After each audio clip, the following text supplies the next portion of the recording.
দিলাম। গোসল করানোর পরে ওরা নিজেদের গা কত সুন্দর করে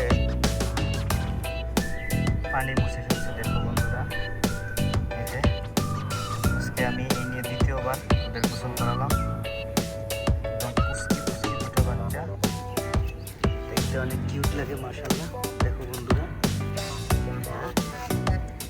এই যে দেখো একদম কিউট লাগতেছে। হ্যাঁ, মুছে ফেলো মুছে ফেলো। এই যে এদেরকে আবার কাক উড়াল দিয়ে নিতে চায়, কিন্তু নিতে পারে না।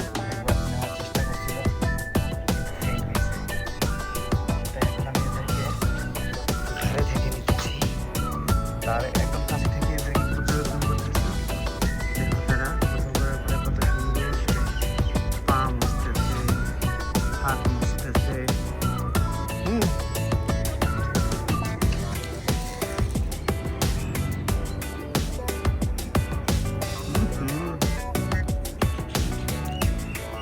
দেখতেছো কত কিউট। গোসল করার দিলাম পর একদম পরিষ্কার হয়ে গেছে, সব কিছু দিয়ে দিকে ঘর। হ্যাঁ, এটা একটু বেশি নরম।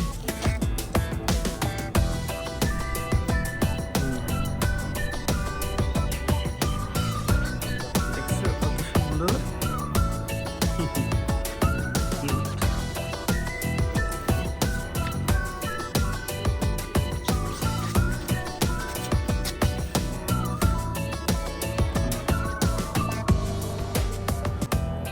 ছাদের উপরে এসে এদেরকে গোসল করাই দিলাম। ঠিক দুপুর 1টা বাজে।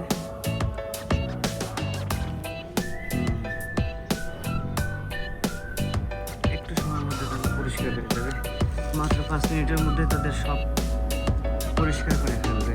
পানি একটুও থাকবে না, একদম শুকিয়ে যাবে। দেখো বন্ধুরা,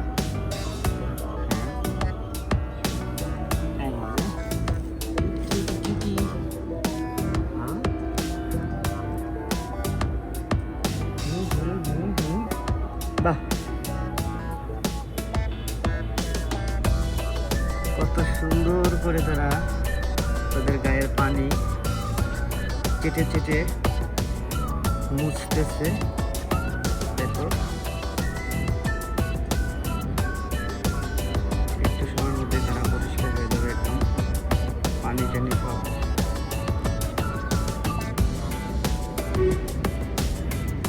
একদম শ্যাম্পু দিয়ে তাদেরকে ভালো করে গোসল করেছি। আমি তোমাদেরকে গোসলের ভিডিওটা দেখাতে পারলাম না, এটা আগামী ভিডিওতে দেখাবো তাদেরকে কীভাবে গোসল করাই।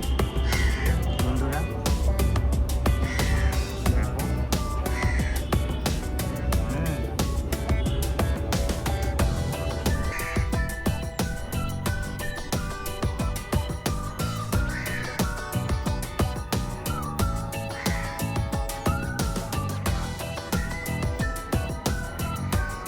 গোসল করানোর পরে তাদের দেখাচ্ছে একদম ভেজা বিড়ালের মতো, কিন্তু আসলে তারা বিড়াল না, তারা খরগোশের বাচ্চা, র্যাবিট। দেখো একদম শুকাই ফেলছে। গোসল করার পরে তারা কীভাবে তাদের গা পরিষ্কার করে দেয়।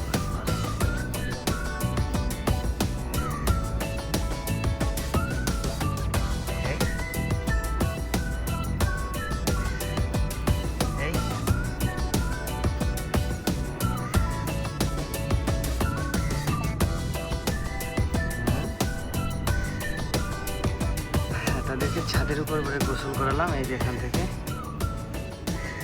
Wow, nice place.